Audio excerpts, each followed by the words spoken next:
Asit, as it grew. Yat udarat, from whose abdomen. Padmam, lotus flower.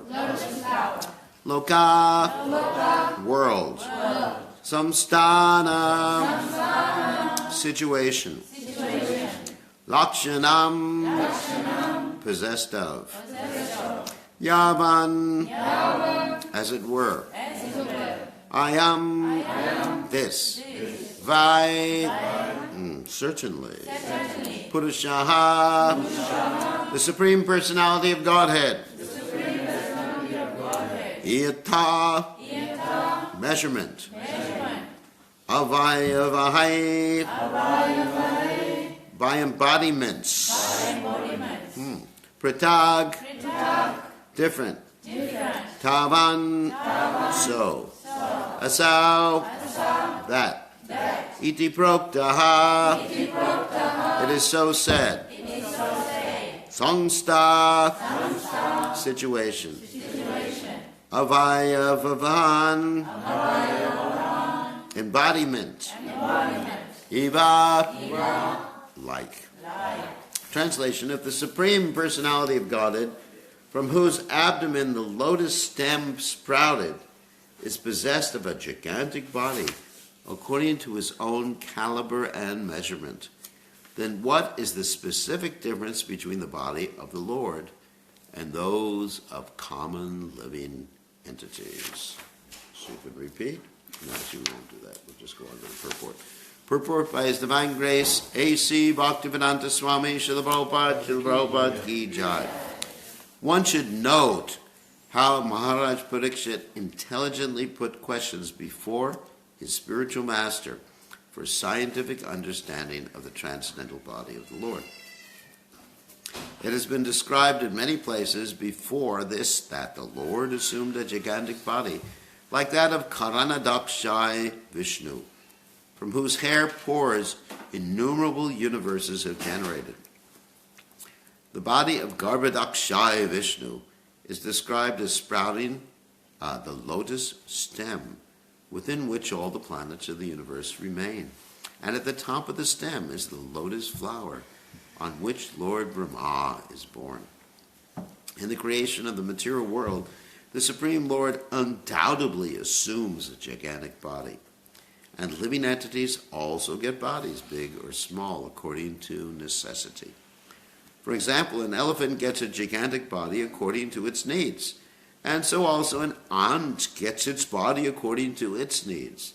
Similarly, if the personality of Godhead assumes a gigantic body to accommodate the universes or the planets of a particular universe, there is no difference in the principle of assuming or accepting a particular type of body in terms of necessity. A living being and the Lord cannot be distinguished simply by the difference in the magnitude of the body. So the answer depends on the specific significance of the body of the Lord as distinguished from the body of the common living being. So, Asidyanu darat padmam loka sangstana lakshanam yavanayam vai purusha yatatvaya vai patak tavan saviti prokta samstavaya vavan eva. So, Omagana Tividanda Shah Gananjana Shlakaya Chachuran Meditan Yanatasmai Shri Gurave Namaha. So that probably makes a very interesting point here in the end of this purport, that the living being of the Lord cannot be distinguished simply by the difference in the magnitude of the body.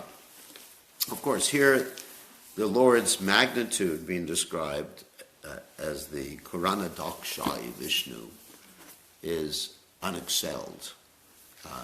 Because magnitude, for those of you who don't know what it means, size. That's a fancy word for size. What is the magnitude of that particular whatever? The size. So Karanadakshai refers to the Mahavishnu. And the Mahavishnu lies down in the what ocean, Keshav? No. The Karana ocean. Oh. And Karana means what? And children, just children now. We're just testing children, not adults. Karana means what? Don't you know the verse Sarva Karana Karana? Cause. So that Karana ocean is the causal ocean. And that's interesting because the Lord himself has no cause. And therefore, once the causal ocean becomes manifest, you have something in this material world, the phenomena called cause and effect. Right? Everything in this world has a cause. You can always go backwards. You can always go backwards. You know, what's the cause of Keshav? His body. My past karma? No, your mother and father. Mother and father, that's not... You know, that's also the cause of your karma. You're actually right about that. But the immediate cause is your mother and father. And, you know, you go back and back, the cause, so everything has a cause. Why do you have a certain personality? Past karma? Well, past karma, past impressions on the subtle body. What happened to you when you were young? You know, whether your parents spanked you a lot or didn't spank you, they did. That's why he's so cheeky. He's rebellious. So these, you know, your psychology has a cause. I mean, just like if you have some, I'm not saying you do, but if you had someone had some mental illness, you don't. That's good. Then you go to a psychologist, and the psychologist said, we'll ask you what? Parents. You know, what happened when you were young? At least the Freudian psychologist. They'll say, you know, what happened, and you go through your whole history, and then they'll ask you what happened in your past life. No, they won't ask you that. I don't know. Anyway, there's some psychologists like who do past life regression, and they'll go through your past life. Oh, that's why you have claustrophobia. You know what claustrophobia is? Yes. Anyone know what claustrophobia is? What's claustrophobia? That means you're scared of tiny places. Every time you go into an elevator, you start screaming. Because, you feel the walls are going to close in.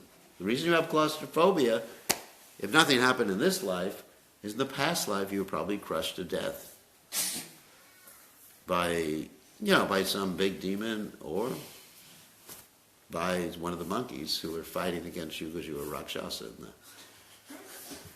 in the Ramayan story. So anyway, that's why you have these phobias. You know what a phobia is? Phobia means fear because of something that happened in the past. In other words, I'm just trying to illustrate that everything has a cause in this material world. So one of the arguments the atheists use against the existence of God is, okay, so even if there is God, you know, who caused God? Or what caused God? And actually, God is beyond, Krishna is beyond cause and effect. That's inconceivable to us, that you can have something that's beyond, you know, sarva karana karanam, as described in the Brahma Samhita. Krishna is the cause of all causes, but he has no cause. Which is amazing. We haven't discovered anything in this world that has no cause. So that's Krishna.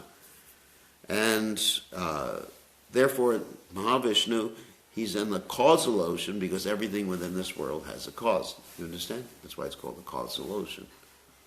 And everything in the spiritual world, there's no cause. It just exists. And there's no mundane time because cause is dependent upon mundane time. You know, past, present, and future. But in the spiritual world, everything is just like present. It's all the present. There's no past, no future. It's eternal present, yet you have actions going on. That's inconceivable. Because to have actions going on in this world, then there would have to be a previous action, right? Just like one action is you're sitting here, that's an action. even though it doesn't appear to be in action. You're sitting here in class and sleeping with your eyes open or spaced out, as the case may be. You're sitting here in class, so then you could go into the past. I mean, what were you doing 15 minutes ago? You were in a car on the way here, right? Or 20 minutes ago, whatever it is. So you can always think of past, present, and future, but in the spiritual world, it's just like everyone's absorbed in the eternal present. I mean, it's hard to conceive. So anyway, so Krishna's body has no cause. And Krishna's body never ceased to exist, was never non-existent in the past, and will never cease to exist in the future. And the interesting thing is our soul is the same. It never was not existing. Krishna says that in the Gita. What does he say? Does anyone know that verse? The Jayate. What is the rest of it? The children know this verse. The Jayate Mriyate Va Kadachan. Nayam Bhutva Bhavita Va Nabuyaha. Ajo Nitya Shashvato Yam Purana. Nahanyate Hanyamane Shurire. I thought GGG taught you these things. Yeah, they do, but they haven't taught us this one. Really? Did you read the Bhagavad Gita? Okay, good. So that verse states, Najayate. What does Jayate mean? No birth. Mriyate Valkadat, at any time. There's no birth at any time. Nayam Bhutva, nor Bhutva, to become. In other words, having once been, does he ever cease to be? That's the nature of the soul. Ajo, what does Aja mean? Not goat. It means unborn. Remember I taught you that yesterday? No. It doesn't mean goat in Sanskrit. Ajo Nitya Sashvato Yam Purana Nahanyate Hanyamani Shri. Ajo Nitya. He's unborn. He's eternal. Shashvata. He's just like. It's another word for eternal. Yam Purana. He's old.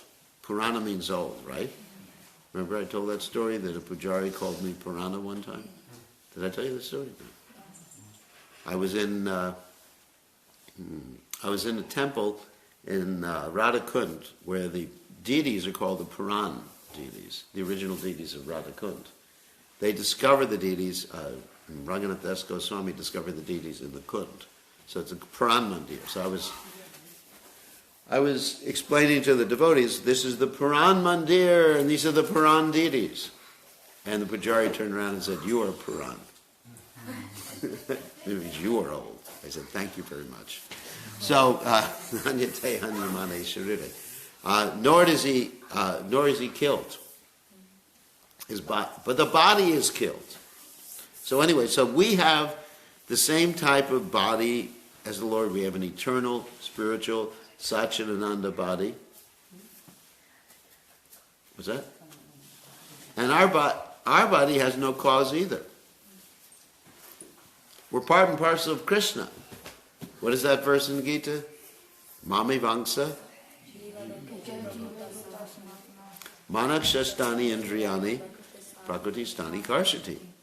We're part and parcel of Krishna. So just like Krishna exists, we're also existing eternally.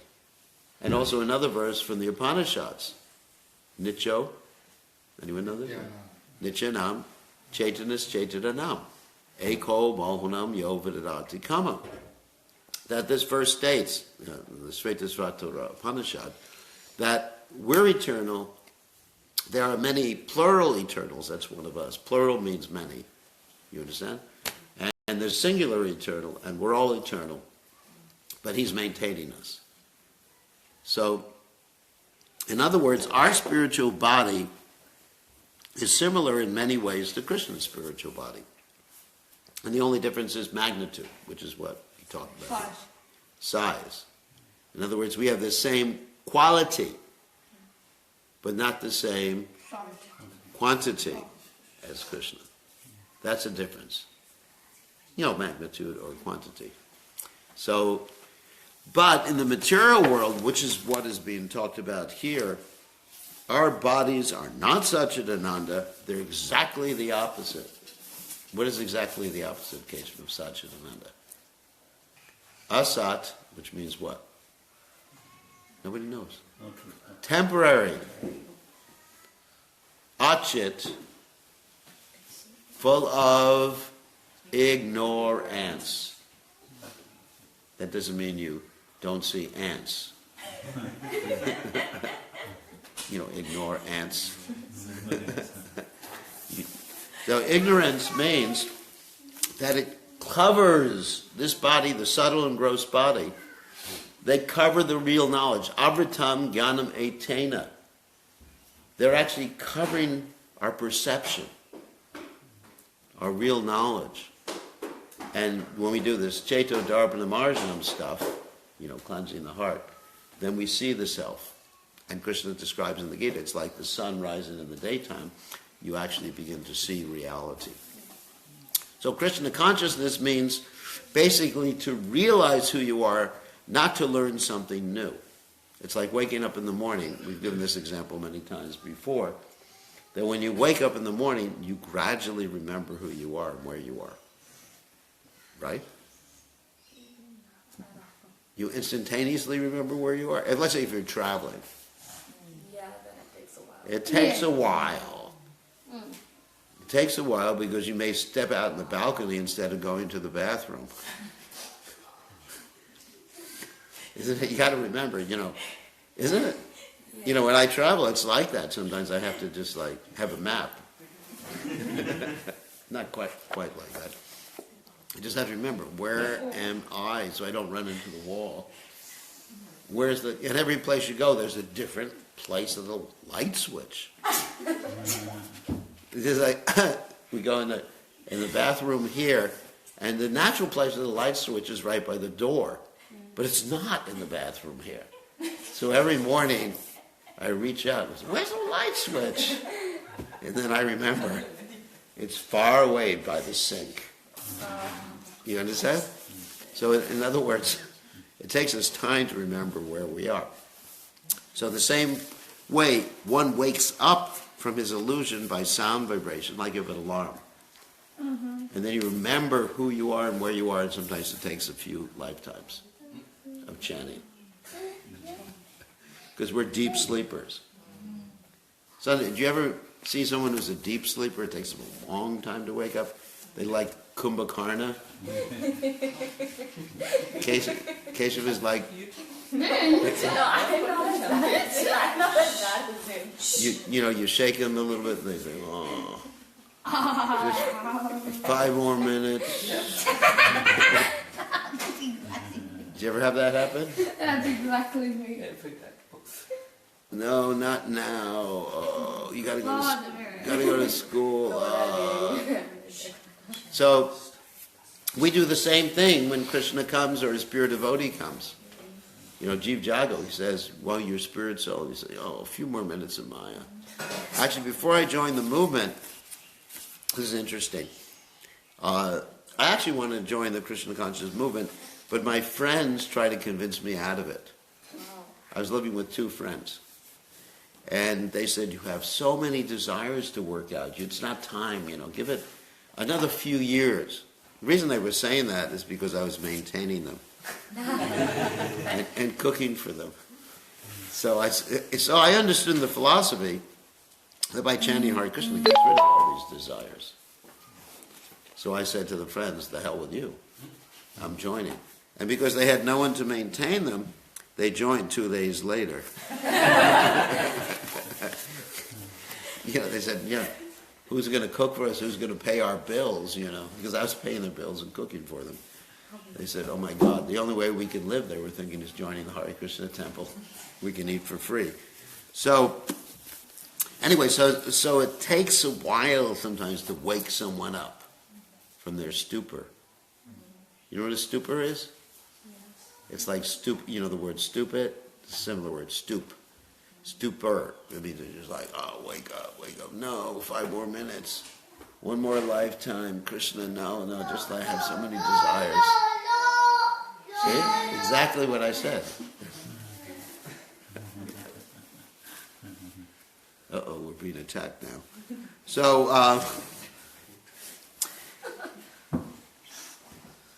anyway, so we're covered by these different degrees of lust. And these different degrees of material. Uh-oh.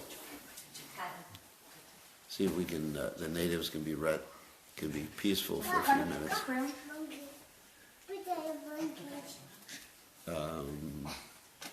Okay. I'll try to tolerate. So, but Krishna,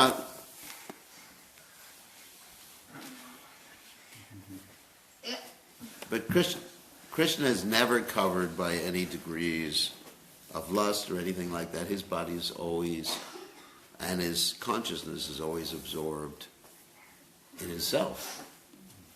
So that's a difference. Okay. And another difference in the Lord's body and our body, the material body, it's kind of disturbing, actually. If we have a nursery school at a little different time than Bhagavatam class would be helpful.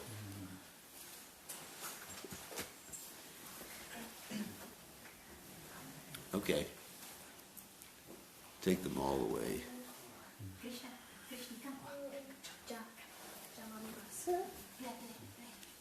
Okay. So another difference is that we are forced to take our body according to the karma, and the Lord takes his body, or doesn't take his body. That's not precisely the right term. The Lord manifests a particular type of body according to his desire, whereas we are forced. Like if we had to take a body according to our desire, our body would be free of disease, our body would be extremely attractive. Hare Krishna. What? When the Lord takes the body, Yeah, he doesn't take a body. He assumes a particular form. He's always in the same transcendental body. he assumes a particular form. That form doesn't get, it still stays forever, right? Everlasting form? No, not necessarily. Some of the forms he manifests for some time, and then it's the same person. It's like a dramatic actor. Let's take the example of an actor on a stage. And for some time he puts on a particular costume. And then after the play is over, he changes back into another costume or his actual self. Of course, Krishna's pastimes are eternal in the sense that it's Hare Krishna. So anyway, Krishna's pastimes are eternal.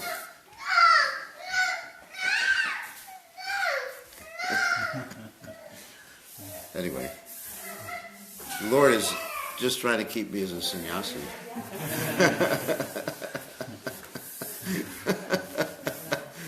I have no desire for anything else. Anyway. No, she's all right. She's quiet now. So anyway, so Krishna's pastimes in his various incarnations are occurring one after the other in different universes. However, Prabhupada said the non-human, let's say, expansions of the Lord, like Nrsingadev, Varaha, Kurma, are not present in the spiritual world. So they're not like, in one sense they're eternal because they keep coming back into the material world.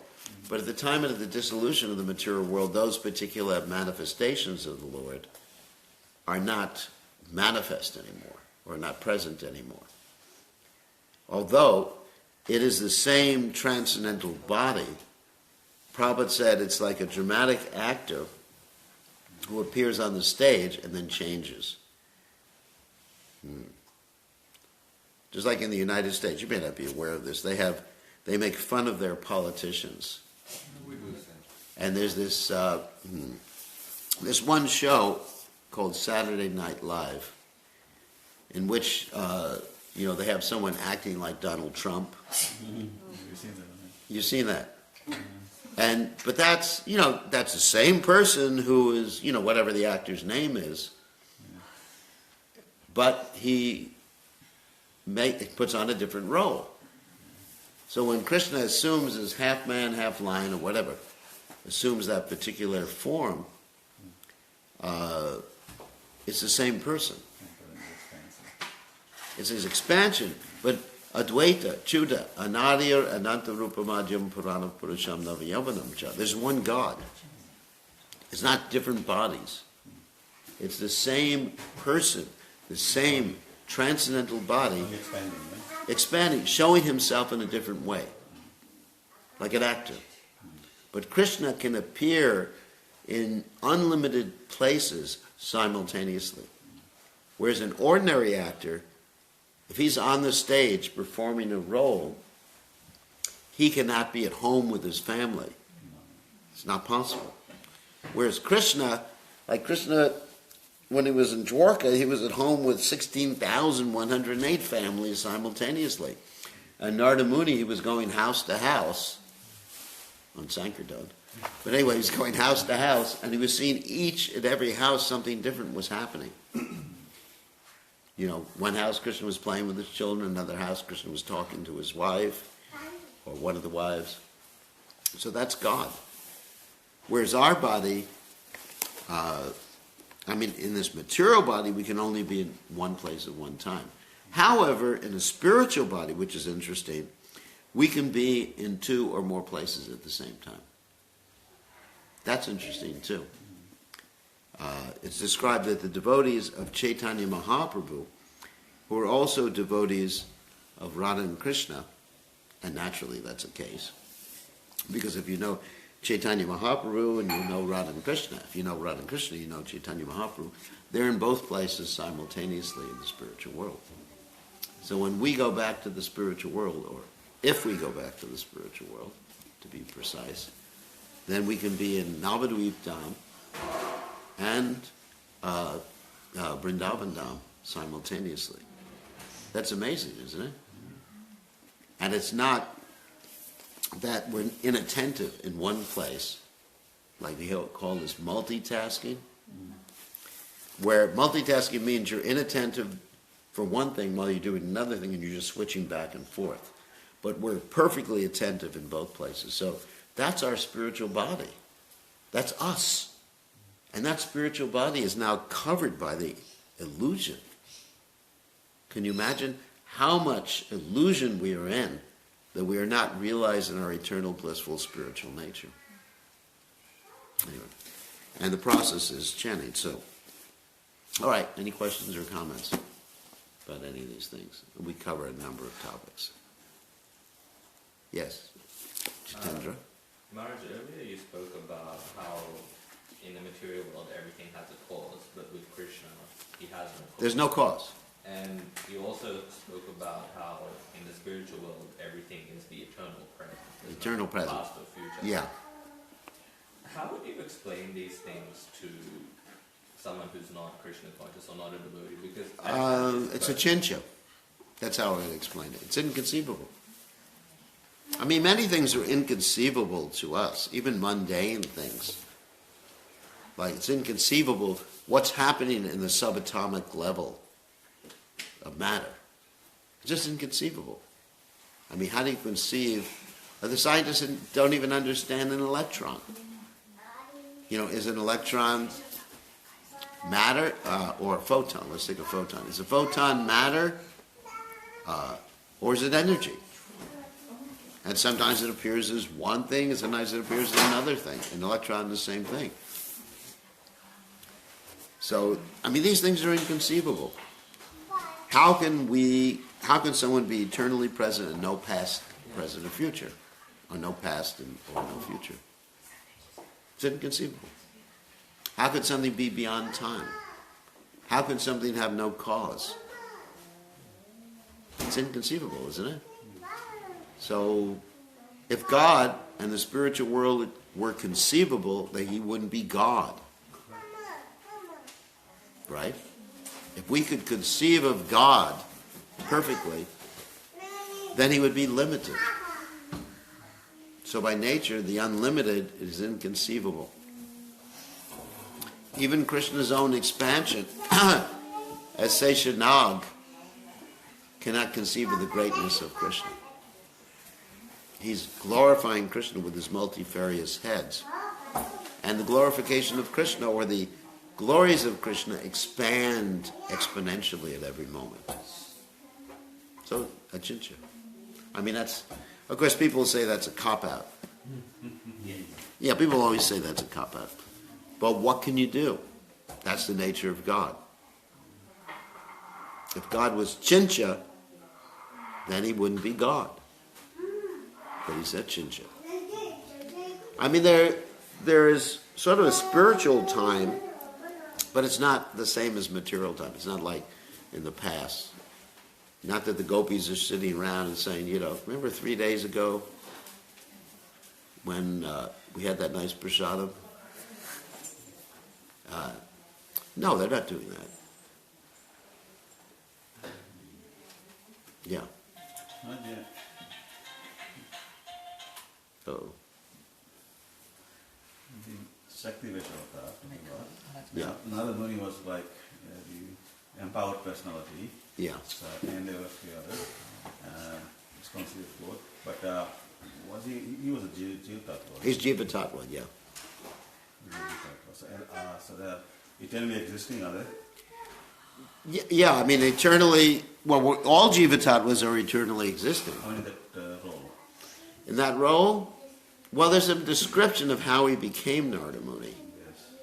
So, you know, in one sense, you know, there's no difference between Sadhan Siddha and Nitya Siddha when they become Siddha or perfect. But in the Bhagavatam, we have the whole description how Narada Muni appeared in the family of a maidservant, and that he got a chance to associate with the sages for 4 months of the rainy season. And then his mother died. And then he went to the forest and then left his body and then took on a new body like the thunder and lightning, which was his spiritual body. That's the description of Bhagavatam. So from that description, you know, it would appear, although one could say, well, it's a pastime, maybe Narada Muni was always Narada Muni, and he just had this particular pastime in the material world. That could be. But from the description in the Bhagavatam, we generally assume that he became perfect by that association. You know, although it could be a pastime. I mean, there are pastimes like Ravana appeared to be a demon, but he was a Nityasiddha devotee. Right?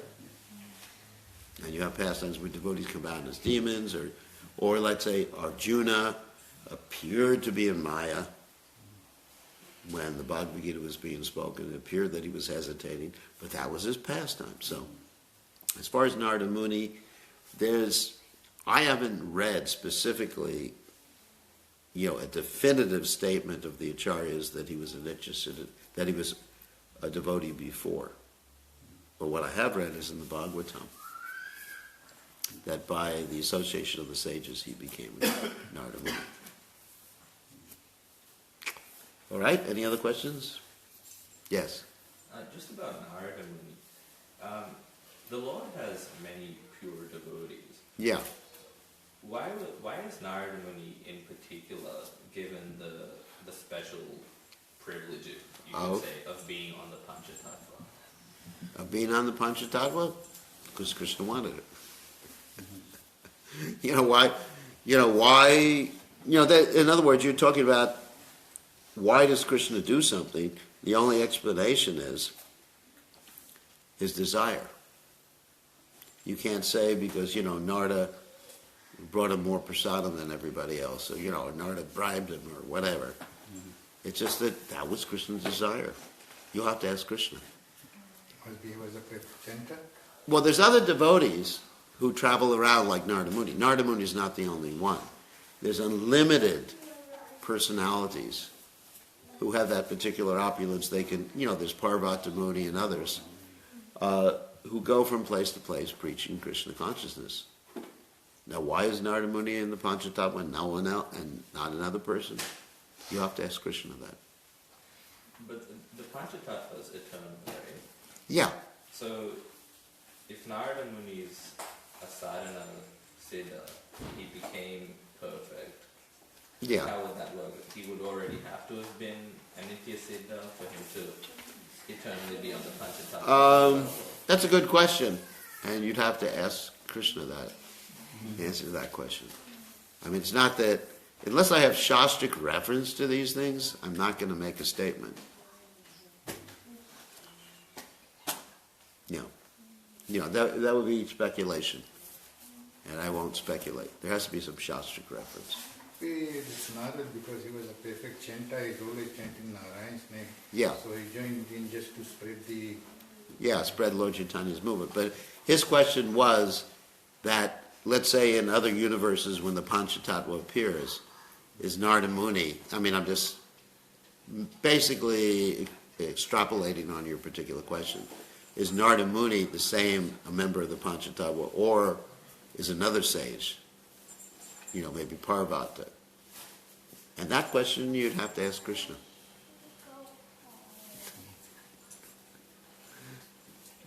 That question. I mean, Narada Muni represents the Jiva soul in the Panchatattva.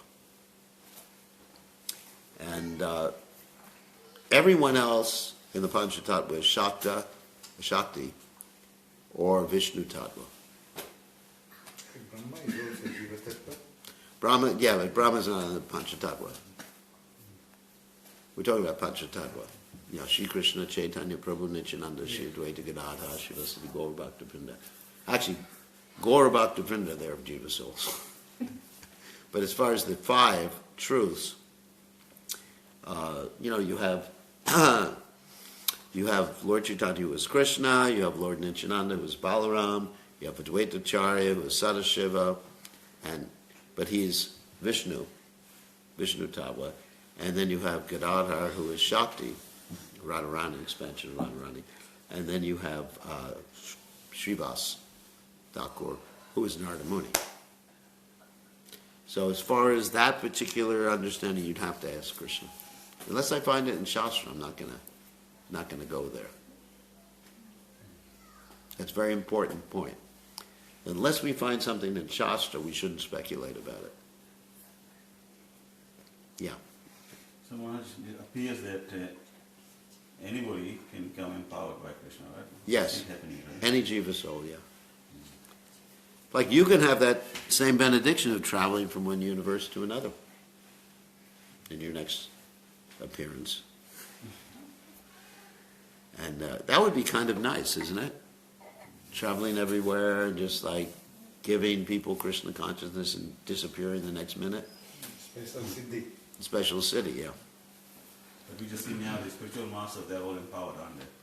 Become empowered. A bona fide spiritual master is empowered too. The Shakti descends. When we're talking about Shaktavesh avatar, it may mean that the person came from the spiritual world, or he is manifesting Shakti that came from the material world, because it's the Shakti that descends. He may have not, a particular Shaktavesh avatar may not have actually come directly from the spiritual world, but the Shakti is descending. You understand? Yes. The Shakti is what's descending. Now, there's specific personalities like Prabhupada who came from the spiritual world. Or, Narada Muni, or, other personalities like that. But generally, you can actually manifest, if you follow strictly, you can manifest that Shakti. Empowered. Kali Kalera Dharma Krishna Nama Sankirtan.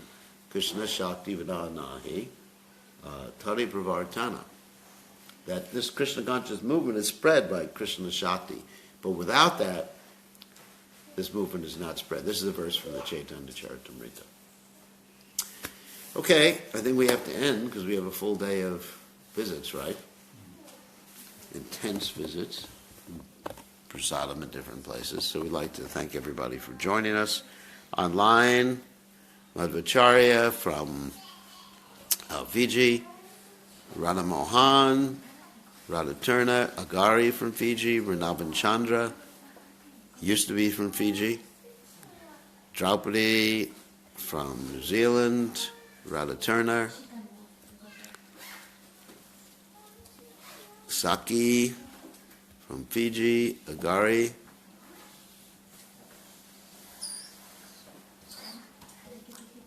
And Praveen Lal.